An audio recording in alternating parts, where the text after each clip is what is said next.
Right formula ఈ race కేసుకు సంబంధించి కేటీఆర్ ఈరోజు ఏసీబీ అధికారుల ముందు విచారణకు హాజరు కావాల్సింది. కానీ ఎట్టి పరిస్థితుల్లోనూ ఏది ఏమైనా సరే నేను హాజరవుతాను, ఎలాంటి విచారణకైనా సహకరిస్తానన్న కేటీఆర్ ఈ యొక్క ఏసీబీ అధికారులు విచారణకు పిలిచినప్పుడు ఆయన డుమ్మా కొట్టినట్టు మనకు చాలా క్లియర్గా తెలుస్తుంది. కేవలం ఏసీబీ ఆఫీస్కి కేవలం 300 మీటర్ల దూరంలోకి వచ్చి అక్కడ ఒక హైడ్రామా క్రియేట్ చేసి మరి ఇక్కడ ఏసీబీ అధికారులకు ఆయన ఫోన్ చేయడం, ముఖ్యంగా లాయరు అంటే న్యాయవాది ఎవరైనా అధికారికంగా లోపలికి రావచ్చా అని అడిగిన తరుణంలోనే ఏసీబీ అధికారులు కోర్టు పర్మిషన్ లేదే ఎలాంటి లాయర్ కూడా లోపలికి వచ్చే అనుమతి లేదు అని చెప్పేసి ఏసీబీ అధికారులు తెలియజేయడంతో ముఖ్యంగా ఆయన ఏదైతే ముఖ్యంగా కొన్ని ఆరోపణలు చేస్తూ కూడాను ఏసీబీ అధికారుల పైన ఫైర్ అవుతూ కూడాను ఆయన మళ్ళీ తిరిగి వెళ్ళిపోయిన పరిస్థితి ఉంది. ముఖ్యంగా ఇక్కడ మనం చూసినట్లయితే అనుమతి లేదు అన్నట్టు ఎప్పుడైతే ఏసీబీ అధికారులు న్యాయవాది లోపలికి రావడంతో కోర్టు పర్మిషన్ ఉంటేనే లోపలికి అనుమతిస్తామని చెప్పినప్పుడు కూడాను ఇక కేటీఆర్ వెంటనే ఈ విచారణకు హాజరు కాకుండా వెళ్ళిపోయిన పరిస్థితి ఉంది. ప్రస్తుతం మనం ఏసీబీ ఆఫీస్ దగ్గర ఉన్నాం. ఏసీబీ ఆఫీస్ దగ్గర పరిస్థితులు మనం చూస్తా ఉన్నాం. ముఖ్యంగా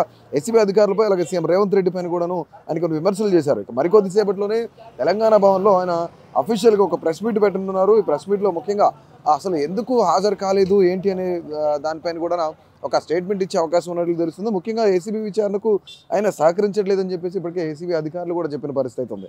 కానీ న్యాయవాదులు తీసుకొచ్చి హైడ్రామా క్రియేట్ చేశారంటూ కూడాను ఏసీబీ అధికారులు చెప్తున్న పరిస్థితి ఉంది. ఇక్కడ ఏసీబీ విచారణ తప్పించుకోవడానికే న్యాయవాదులను తీసుకొచ్చాడు అంటున్నారు ఏసీబీ అధికారులు. ఇక హైకోర్టు ఆదేశాలను ఉల్లంఘించారంటూ కూడాను ఏసీబీ దర్యాప్తుకు సహకరించాలని కూడాను హైకోర్టు చెప్పినప్పుడు కూడాను కేటీఆర్ నేను ఖచ్చితంగా మనల్ని స్వీకరిస్తాను, ఖచ్చితంగా నేను హాజరవుతాను అని చెప్పేసి కేటీఆర్ కూడా చెప్పిన పరిస్థితి ఉంది. న్యాయస్థానం దృష్టికి తీసుకువెళ్తామని చెప్పేసి ఏసీబీ అధికారులు కూడా చెప్తా ఉన్నారు.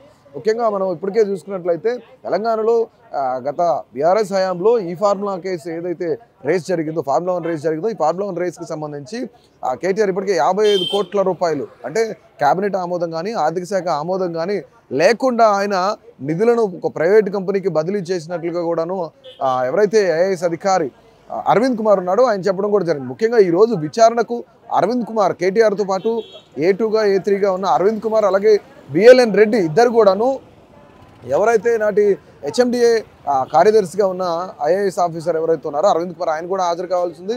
అలాగే ముఖ్యంగా ఇక్కడ కీలకంగా వ్యవహరించిన వ్యక్తి బిఎల్ఎన్ రెడ్డి కూడాను A3గా ఉన్నారు. ఈ కేసులో న్యాయ విచారణకు వీళ్ళు ముగ్గురు కూడాను ఏసీబీ అధికారుల ముందు హాజరు కావాలి. కానీ ఖచ్చితంగా ఇక్కడ కావాలనే కేటీఆర్ దీని ఒక హైడ్రామా క్రియేట్ చేశారు. కావాలనే కేటీఆర్ ఈరోజు హాజరు కాకుండా కొంతమేర లాయర్లు తీసుకొని వచ్చి అంటే ఇక్కడ హైకోర్టు ఏదైతే ఆదేశాలు ఇచ్చిందో ఆ ఆదేశాలను కూడా కేటీఆర్ ఉల్లంఘించారు.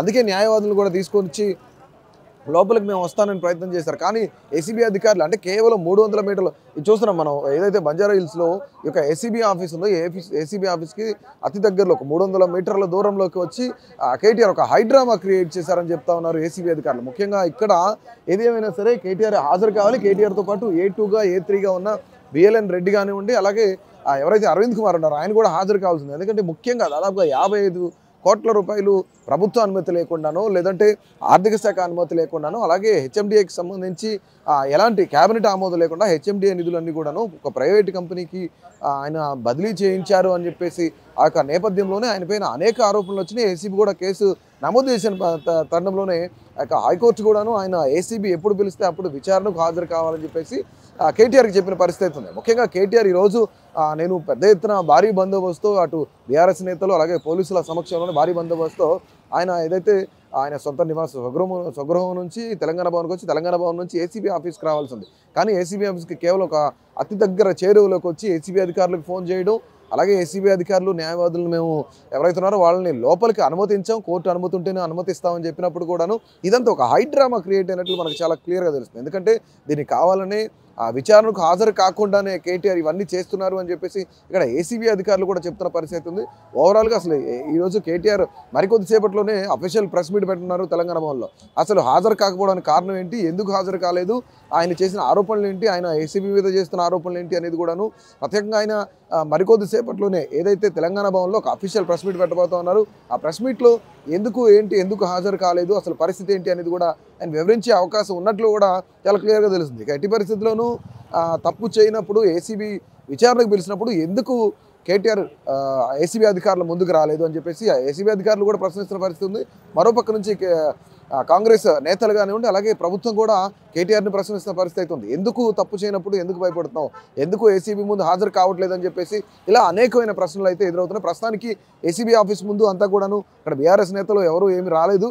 కానీ అటుపక్క కేటీఆర్ కూడా హాజరవ్వని పరిస్థితి ఉంది. ఇక హెచ్ఎండిఏ కార్యదర్శిగా ఉన్న ఎవరైతే అరవింద్ కుమార్ ఉన్నారో ఆయన కానుండి, బిఎల్ఎన్ రెడ్డి కానుండి, వీళ్ళెవరూ కూడాను అటెండ్ అవ్వలేదు. ఏసీబీ ఆఫీస్ మొత్తం కూడాను ఏది ఏమైనా సరే ఒక పూర్తి బందోబస్తుతో ఏసీబీ ఆఫీస్ను కూడా ఇక్కడ మనం చూస్తూ ఉన్నాం. ముఖ్యంగా అంటే పెద్ద ఎత్తున బీఆర్ఎస్ నేతలు వస్తారా, లేదంటే బీఆర్ఎస్కి సంబంధించిన కార్యకర్తలు వస్తారా, లేదంటే కొంతమంది లీడర్లు వస్తారా, కేటీఆర్ వస్తున్నారు కాబట్టి అని చెప్పేసి కొంతమేర పెద్ద ఎత్తున ఇక్కడ ముందస్తుగానే బందోబస్తు ఏర్పాటు చేసిన పరిస్థితి కూడా ఉంది. కానీ ఎట్టి పరిస్థితులు కేటీఆర్ హాజరు కావాలని చెప్పేసి కూడాను ఏసీబీ అధికారులు చెప్తున్న పరిస్థితి ఉంది. సో ఏం జరుగుతుంది ఏంటి అనేది కూడా అంతే. మొత్తం కూడాను ఏసీబీ ఆఫీస్కు బయలుదేరడము, మధ్యలో ఆగిపోవడము, ఏసీబీ అధికారులకు ఫోన్ చేయడము, ఇదంతా కూడాను ఒక నాటకీయ పరిణామంలో కూడాను ఈ యొక్క కేసు నడుస్తుందని చెప్పుకోవచ్చు. సో మరికొద్దిసేపట్లో కేటీఆర్ ప్రెస్ మీట్ పెట్టబోతా ఉన్నారు. ప్రెస్ మీట్లో ఏం మాట్లాడబోతా ఉన్నారు, దీనిపైన కేటీఆర్ ముఖ్యంగా దీనికి ఏసీబీ విచారణకు డుమ్మా కొట్టడం పైన కూడాను అటు ప్రభుత్వం కానీ, లేదంటే కాంగ్రెస్ పెద్దలు కానీ, కాంగ్రెస్కి సంబంధించిన నేతలు కానీ, సామాన్య కార్యకర్తలు కానీ ఏ విధంగా స్పందిస్తారో మనం చూడాలి. ముఖ్యంగా ఇక కేటీఆర్ హాజరవుతున్న తరుణంలోనే, ఏసీబీ విచారణకు హాజరవుతున్నారు అనుకుంటున్న తరుణంలోనే బీఆర్ఎస్లో ఉన్న కొంతమంది కీలక నేతలు ఎవరైతే ఉన్నారో ఆడి కౌశిక్ రెడ్డి లాంటి వ్యక్తులందరినీ కూడాను ముందుగానే పోలీసులు హౌస్ అరెస్ట్ చేయడం కూడా జరిగింది. ఎందుకంటే ఇక్కడ ఒకవేళ పాడి కౌశిక్ రెడ్డి కానీ, బీఆర్ఎస్ నేతలు కానీ వస్తే కనుక కొంతమంది ఇక్కడంతా గందరగోళ పరిస్థితి ఎదుర్కొనే అవకాశం ఉంది కాబట్టి సో ముందస్తుగానే పాడి కౌశిక్ రెడ్డిని హౌస్ అరెస్ట్ చేసిన పరిస్థితి ఉంది. సో మొత్తానికి ఓవరాల్గా ఏసీబీ విచారణకు అయితే కేటీఆర్ డుమ్మా కొట్టారు. ప్రస్తుతం ఏసీబీ ఆఫీస్ దగ్గర అయితే ఉన్న పరిస్థితి అయితే ఇది. కెమెరా పర్సన్ దయాతో వసంత్, అభినవ్ భారత్.